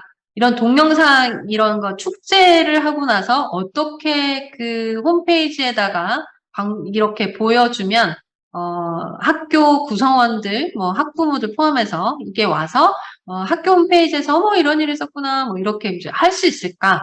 뭐 오디오는 어떻게 하면 좋을까? 이런 것들을 이제 고민을 해보는 거죠. 그렇게 해서, 학교 홈페이지를 어떻게 하면은 업그레이드를 시킬 수 있을까를 아이들하고 같이 고민을 하고 뭐 기회가 되면은 같이 바꿔보는 그런 것도 뭐 실제로 바꾸지 않더라도 구상까지는 할 수 있겠죠. 수업 시간에 이제 그런 활동을 해볼 수도 있을 것 같아요. 그래서 지금 제가 계속 강조해서 말씀드리는 게 상황에 따라서 목적에 따라서 뭘 선택할 것인가 이걸 얘기하고 있잖아요. 무엇을 선택할 것인가는 조금 이따 또 이야기를 할 텐데 미디어 중에서 어떤 걸 선택을 할 것인가를 결정을 해야 되는 거죠.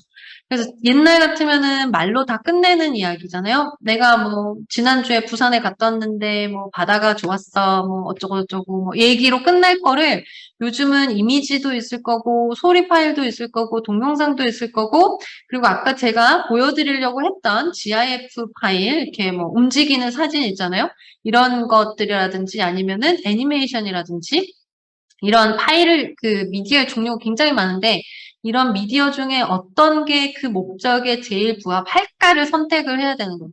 글로만 했을 때 감동이 전해질 건지 그림 하나로만 전해질 건지 그림과 글이 필요할 건지를 선택할 필요가 있는 거죠.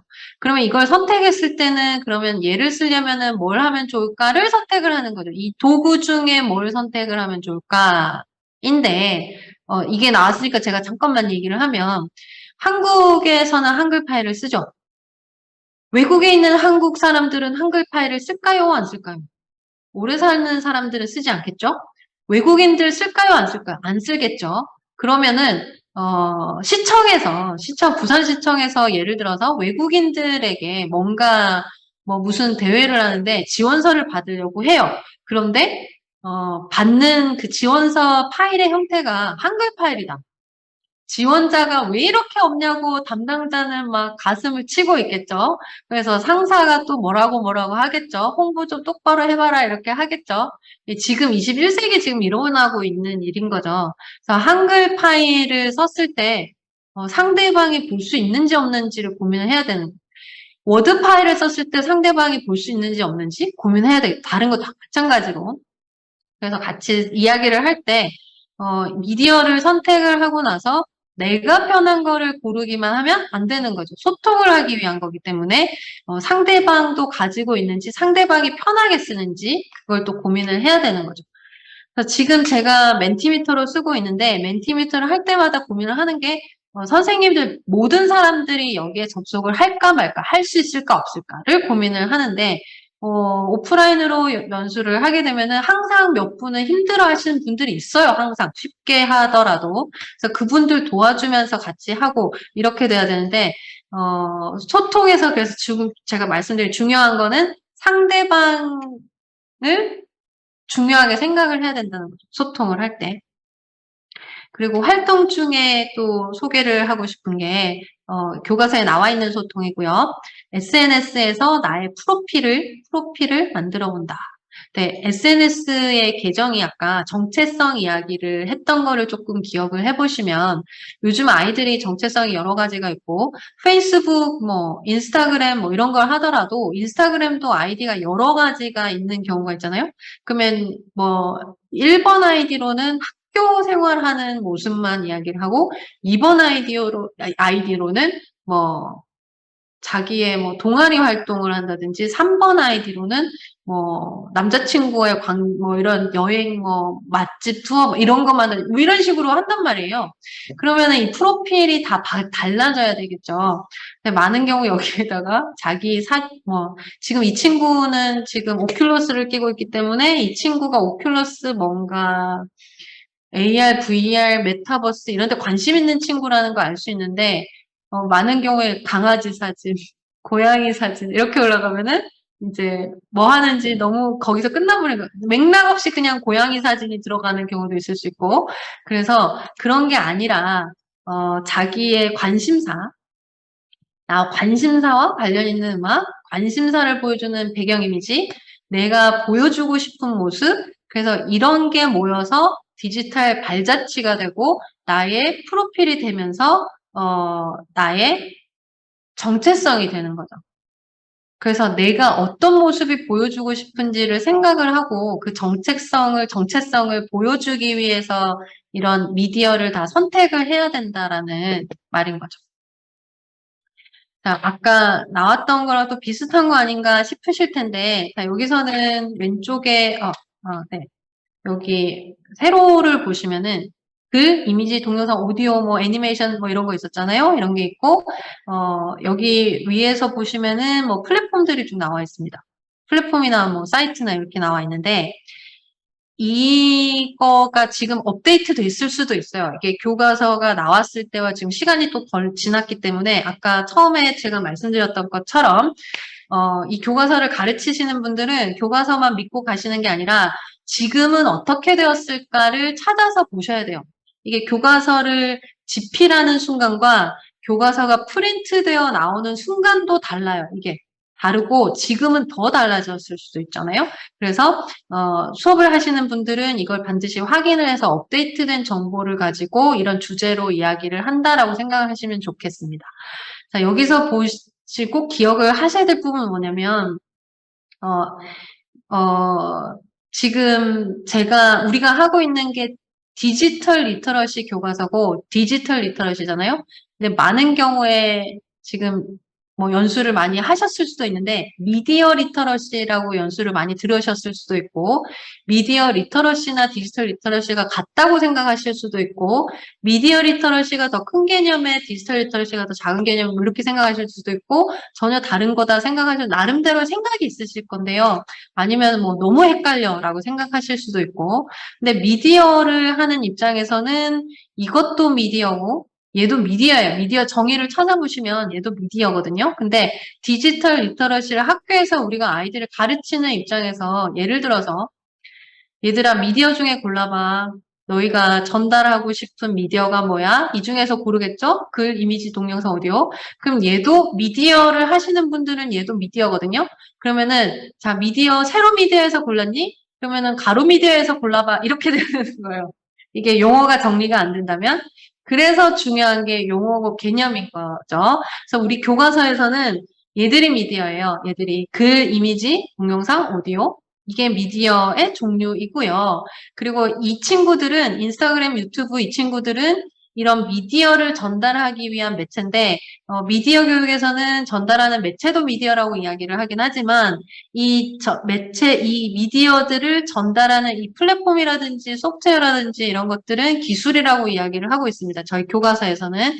그래서 그거를 헷갈리지 않으시고, 대화를 하기 위해서는 정확한 용어를 쓰면서 얘기를 해야 되는데, 이게 이것도 미디어, 이것도 미디어라고 하게 되면 중학생 아이들과 대화를 할 때 굉장히 곤란해질 수가 있겠죠. 그리고 아까 말씀드렸던 것처럼 여기서 업데이트된 정보를 반드시 확인하시고 이야기를 하실 필요가 있다. 자, 소통을 할 때는 아까도 이야기를 드렸지만 제가 상황에 맞춰서 해야 되고 목적에 맞춰서 해야 되고 그리고 미디어를 어떻게 전달할 것인가. 지금은 메타버스가 굉장히 흔하지만요, 한국에서는 또 빨리 뭔가 이제 전파가 되잖아요. 그래서 메타버스라는 단어를 아마 전국에 있는 사람들이 다 알고 있을 텐데, 해외는 그러냐? 아닐 수도 있고 그럴 수도 있잖아요. 그래서 제가 이제 학교에 근무할 때, 다른 나라에 있는 자매학교 아이들과 메타버스에서 모여서 활동을 했단 말이죠. 1년에 한 번씩 하는 활동이 있는데 그 활동을 하는데 그때 게더타운을 하는데 재작년이었던가? 게더타운을 하는데 어떤 나라는 이게 이제 기술이 막 삐걱삐걱하고 어떤 데는 또 빨리빨리 오기도 하고 아이들이 우왕좌왕하기도 하고 그래서 상황에 따라서 그쪽 상황이 또 다른 거죠. 나와 소통해야 되는 사람의 상황. 그래서 이런 모든 것들을 고민을 해서 선택을 해야 되는 그런 거죠. 그래서 교과서에 지금 화면에 보이시는 거는 교과서에 있는 거긴 한데요. 이 교과서에 있는 것처럼 이 상황에 이런 목적에 이런 기술을 써서 어떻게 선택을 해서 소통을 할 것인가를 고민하셔야 되고 또 다른 상황을 만들어서 아이들과 이야기를 하시는 것도 좋을 것 같습니다. 자, 2단원의 마지막에서는 나의 물건을 요즘 당근마켓 아이들도 많이들 하고 있기 때문에 당근마켓을 학교에서 한다라고 생각을 하고 그러면 네가 팔고 싶은 물건을 남들이 바로 살 수 있도록 어떻게 하면 홍보를 할 수 있을까? 라고 시작을 해서 뭔가 미디어를 만들어 보는 그런 활동을 하게 됩니다. 자, 그리고 아까 보셨던 것처럼 디지털 세상에서 새로운 직업들, 이런 3가지 직업을 여기서 소개하고 있고요. 이분은 아마 책 읽으신 분들도 있을 것 같은데, 타이포그래퍼. 유지원 님이고 글자 풍경도 있고, 물리학자와 같이 쓴 책도 있으시고, 네, 협업을 하시는 분이신 거죠. 그래서 이분이 어떻게 디지털 기술을 어떻게 사용하고 있나, 자기 하는 일에 활용하고 있나, 디자인을 하시고, 디자인도 하시고, 글자 폰트, 이거를 공부를 하는 게 타이포그래피 하는 거잖아요. 그래서 그런 이야기들 하고 있습니다. 자, 그리고 마지막 복지로 넘어갑니다. 마지막 온라인 세상에서 협업. 협업에 대해서도 참 할 말이 많은데. 자, 협업.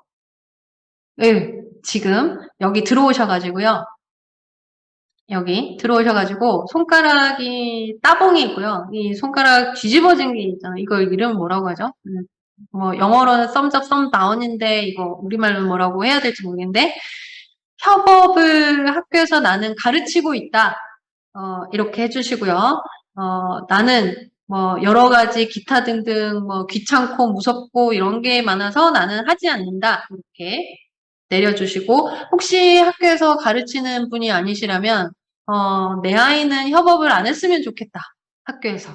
그냥 혼자만 공부 열심히 했으면 좋겠다. 라고 하시면은 손가락을 아래로 내려주시면 될 것 같습니다. 아까 말씀드렸지만 이거는 익명이기 때문에 솔직하게 말씀하시면 되겠죠. 네. 있거든요. 네. 자, 이거는 아까 제가 답을 한 부분이니까 내리겠습니다. 자, 답을 하신 동안에 채팅창에는 네, 없어요. 자, 여기 보시면은 많은 분들이 지금 협업을 하면 좋겠다, 하고 있다, 이제는 이렇게 되고 있고, 안 했으면 좋겠다, 이렇게도 있어요, 지금. 많이 이제 올라오고 있는데, 협업을 하면 이런 게 좋아요라는 이야기는 많이 하잖아요. 많이 하는데 학교에서 협업을 하기는 쉽지가 않죠. 실제 생활에서도 협업을 하기도 쉽지가 않고 생각해 보시면 협업이라는 거를 어떻게 하는지 배워보신 적이 있습니까? 대학에서 대부분 교사시니까 교사 생활을 하려면은 이제 그 교사 양성기관을 다 나오셨을 텐데 사범대 뭐 기타 등등 교사 양성기관에서 대학에서 우리가 팀 프로젝트를 할 때 주제만 나눠주시죠? 교수님은 팀별로 나눠주고 나면 팀원들이 나눌 거잖아요. 너는 자료조사, 너는 파워포인트, 너는 발표, 이렇게 하고 헤어지죠. 그리고 나서 자료조사에서 넘기면 파워포인트 누군가가 만들고 파워포인트에서 넘기면 그 다음 친구가 발표 준비를 하고 그리고 나서 이제 강의 시간에 가서 보면은 발표하는 친구가 발표를 하는데 나는 저런 식으로 발표가 될 줄, 구현이 될 줄 몰랐어. 이런 경우도 있을 수가 있고 그래서 서로 중간에 어떤 의견 교환이 잘 이루어지지 않는 거죠. 이거는 협업이 아니라 분업이잖아요. 분업. 네, 협업 과정은 분업과는 달라져야 되는 거죠. 근데 너무 힘들어요. 협업을 한다라는 거는. 그래서 협업과 분업에서 제일 큰 차이를 생각을 우리가 해보니까 교과서를 쓰면서 우리가 생각을 해보니까 왼쪽에 있는 거는 제가 그냥 그림을 가져온 건데요. 네가 한 거, 내가 한 거 붙여. 그대로 붙여. 끝! 오른쪽에 있는 거는 네가 한 거, 내가 한 거 다 이렇게 모아서 우리가 이런 전체 그림을 그려가야 되는데 어떻게 생각하니? 대화가 있는 거예요. 그래서 분업은 대화가 없고요. 협업은 대화가 있는 거예요. 처음부터 끝까지. 처음에 프로젝트를 시작하는 순간부터 마무리하는 순간까지 대화가 있는 거예요. 피드백이 있고 서로 의견을 교환하고의 순간들이 계속 퍼져 있는 거죠. 근데 분업을 할 때는 내가 할 몫은 이만큼이니까 나는 3페이지, 너 3페이지, 너 3페이지, 2페이지밖에 넌 2페이지 하고 조금 뭐 더 할래? 이렇게 나눠가지고 다 모아봐.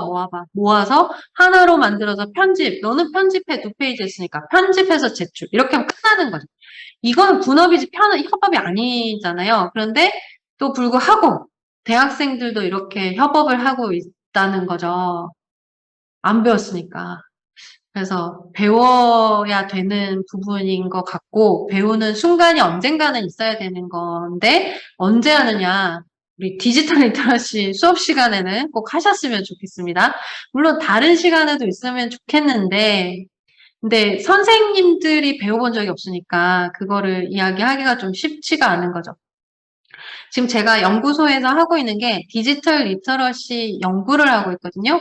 교실에 나가서 보고 있는데 지금 아이들이 협업을 하는 장면이에요. 그냥 선생님이 너희들 협업해! 이렇게 한 게 아니라 너희들 어떻게 이 단계로 협업을 해! 한 것도 아니에요. 아니고 주제만 던져. 너 어떤 주제를 할래? 이런 큰 주제에서 너희가 원하는 걸 정하고 기기는 아이들이 다 다른 걸 가지고 있죠. 보시다시피 휴대폰만 있는 친구도 있고 아이패드 있는 친구 있고 갤럭시 있는 친구도 있고 다 달라요. 그런데 그런 게 중요한 게 아니라 어떤 같은 목표를 가지고 거기에 도달하기 위해서 같이 가고 있는 게 중요한 거죠. 그래서 친구들이 지금 보고 있는 화면들이 다 다를 거예요. 다 다르죠. 그래서 지금 이야기를 하면서 너는 뭐 해볼래? 나는 이렇게 하니까 이렇게 나오는데 어떡할래? 이런 대화를 계속 하고 있는 그게 협업이라는 겁니다. 그래서 협업을 하기 위해서는 그런 협업 과정을 도와주는 그런 그 도구들이 있고요. 이런 도구들 가지고 이런 거 할 때 어떻게 하면 좋을지, 이런 거 하면 어떻게 좋을지, 어떤 디지털 도구들이 좋을지 그런 도구들을 선택을 하면 이 과정들을 도와줄 수 있다라는 거죠. 예를 들면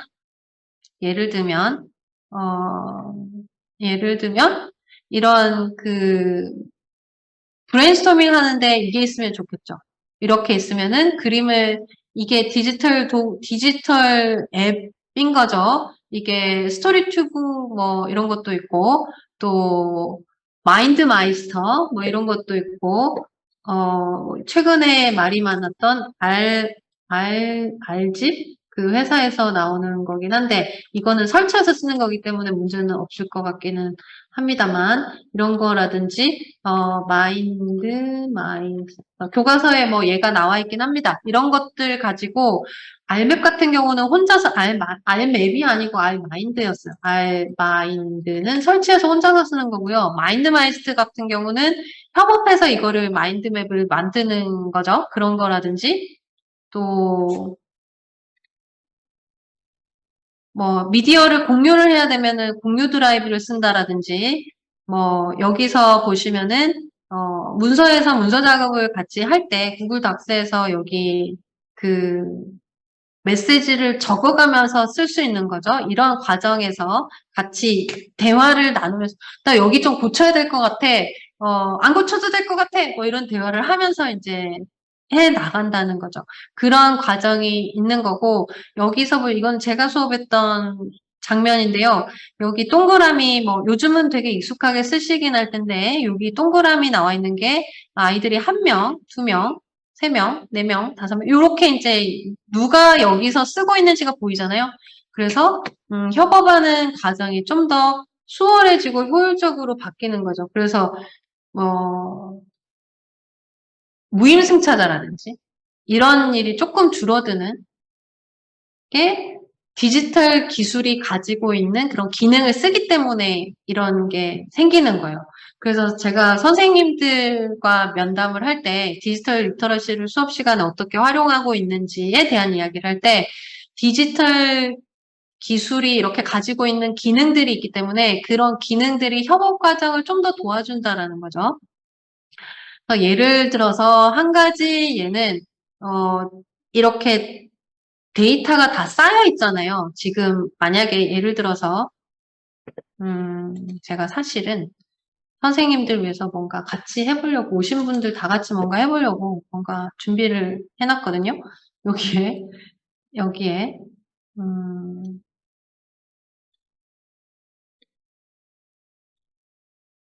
제가 채팅창에다가 링크를 지금 시간 조금 있기 때문에 링크를 보내보겠습니다.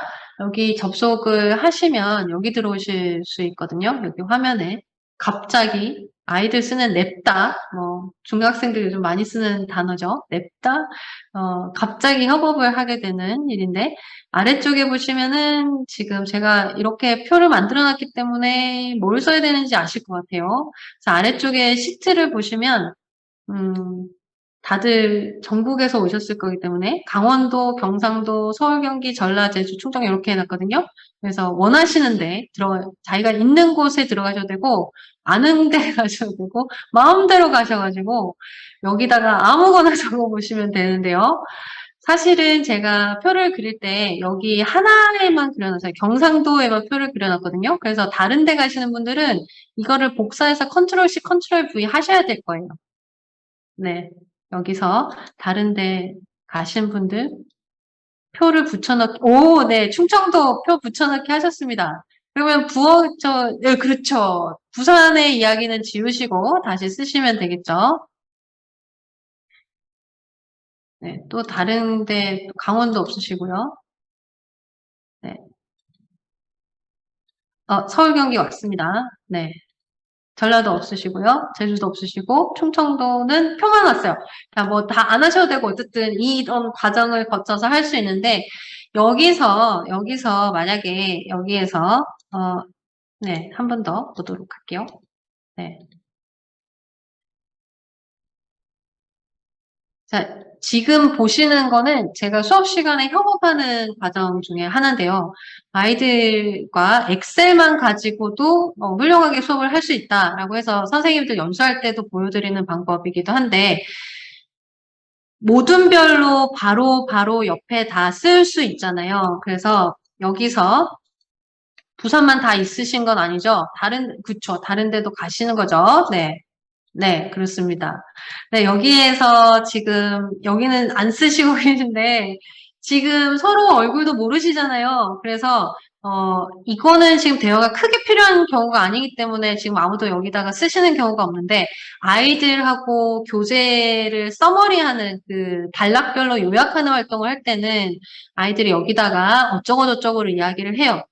내가 1달러 할 테니까 너 누가 2달러 할래? 뭐 어쩌고 저쩌고. 뭐 교실에서 수업하면서도 쓰기도 하고요.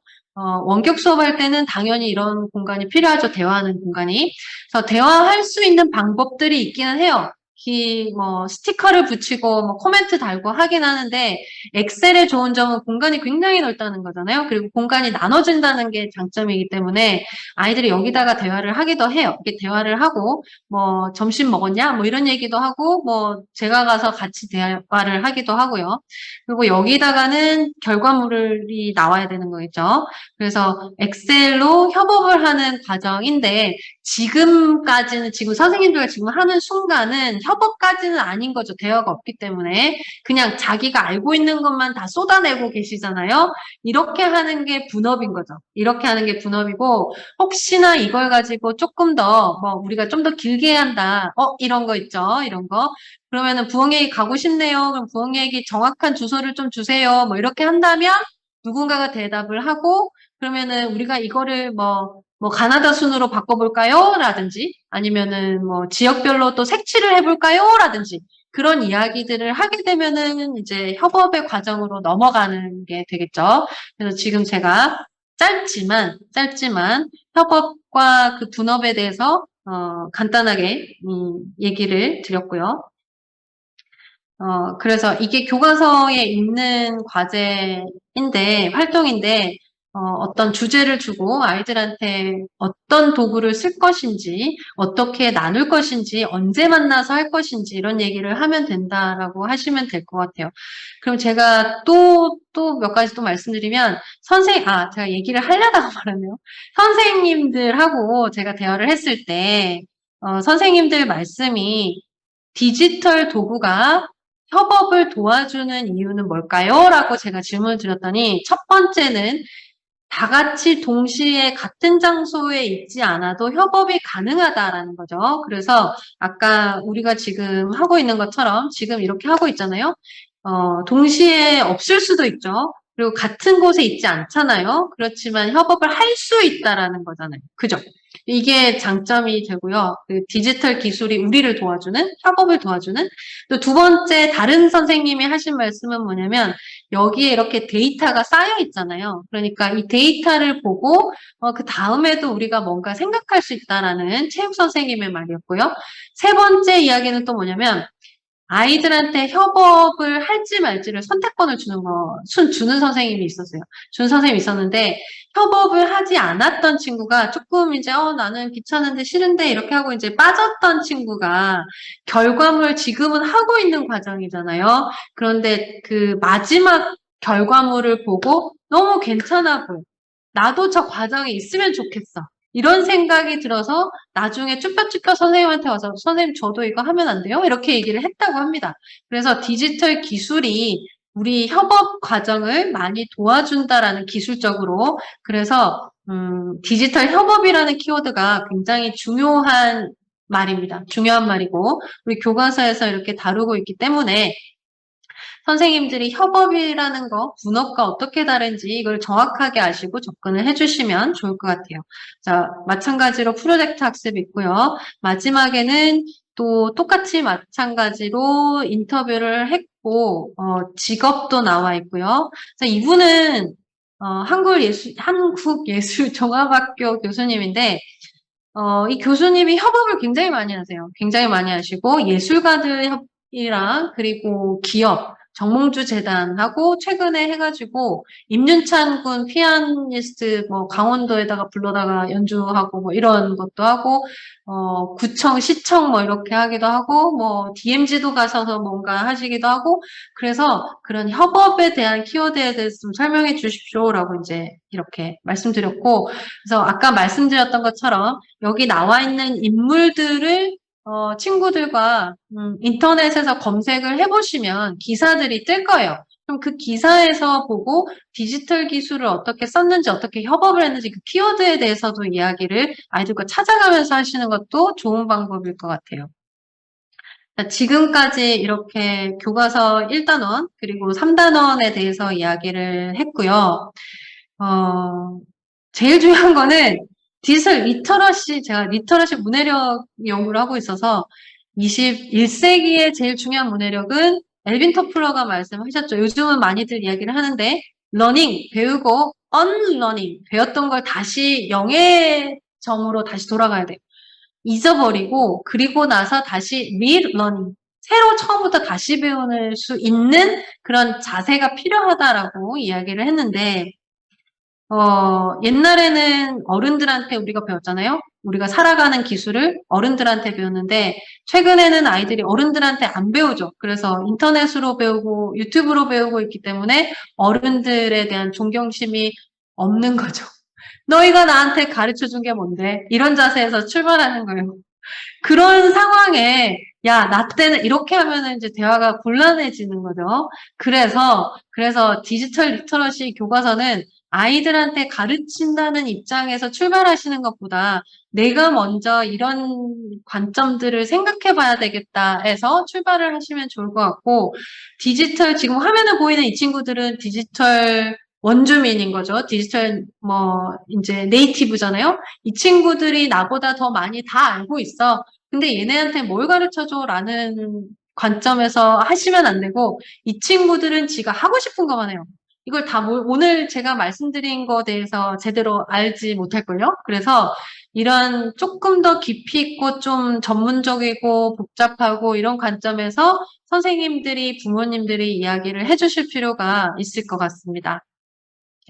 자, 지금까지 부산 교육정책연구소 박영민이었고요. 지금 화면에 아직 여기서 제가 선생님들이 여기에다가 말씀을 남겨주실 수 있거든요. 그래서 여기다가 남겨주시면 제가 저의 데이터가 돼서 저한테 제가 다음 연수를 준비를 할 때 도움이 될 수 있을 것 같아서 여기다가 다 안 하셔도 되지만 오늘의 제일 중요한 게 뭐였지? 이게 나는 제일 많이 와닿았어 라든지 또는 질문이라든지 아니면은 소감이라든지 어떤 말씀이시든 여기 조금 남겨주시면 제가 다음 연수 하거나 디지털 리터러시 교과서를 다시 업데이트를 하거나 이런 데 도움이 될 것 같습니다.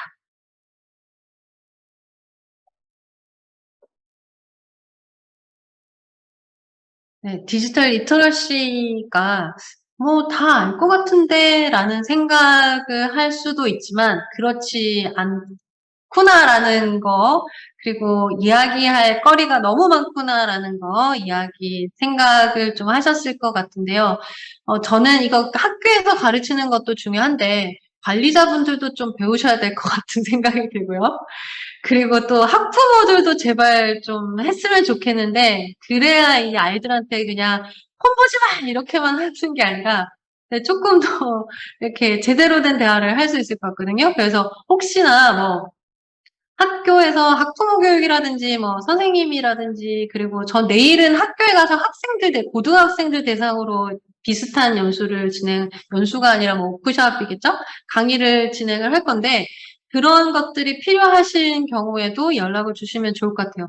저는 디지털 리터러시라는 거를 지금 뭔가 사명감 이런 거 가지고 이야기를 좀 많이 해야 된다고 생각을 해요. 왜냐면 디지털 리터러시를 하시는 분들은 학교 밖에 있는 분들이 협회를 하고 무슨 유튜브 대학을 하고 이런 분들이 디지털 리터러시 얘기할 때는 지금 오늘 제가 이야기한 그 주제들 가지고 다 다루시진 않을 거예요.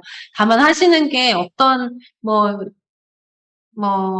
영상 만들기 라든지 유튜브에서 하는 거라든지 어떤 앱을 잘 쓰는 거라든지 그런 굉장히 피상적인 단위에서 하실 것 같거든요. 그래서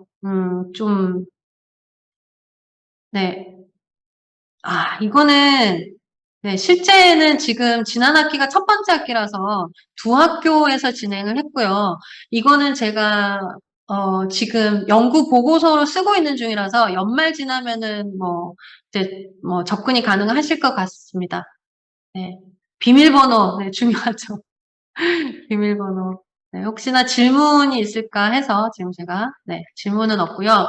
제가, 연락처 다시 제가 보도록 하고, 꼼꼼히 제가 보도록 하겠습니다.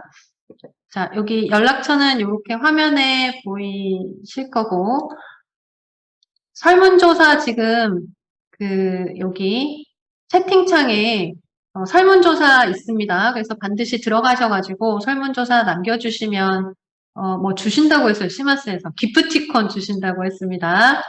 그리고 지금 연락처 보여달라고 하셔서 제가 여기다가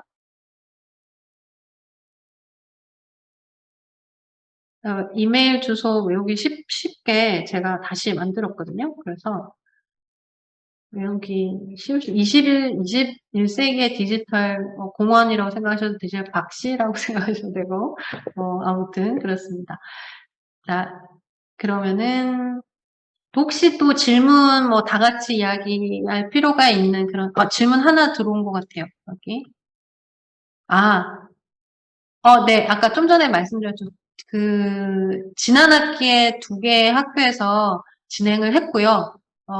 그리고 제가 재미있게 생각하는 부분은 뭐냐면, 한 분은 언어 선생님이고, 영어 선생님이고, 한 분은 컴퓨터 선생님이시거든요. 그래서 다른 입장에서 출발하셨을 것 같아요. 이거를 제가 두 분을 모시고 한 번 더 얘기를 해볼 건데, 제가 이분 선생님들이 수업 진행했던 그런 이야기들을 모아서 보고서를 쓸 거기 때문에 이게 대중들한테 뭐 나갈 수 있는지 언제 나가는지 그거는 아직 모르겠지만 어쨌든 제가 쓰는 게 마무리되는 거는 연말이거든요. 그래서 접근이 아마 연말 이후에 가능할 거라고 생각이 듭니다.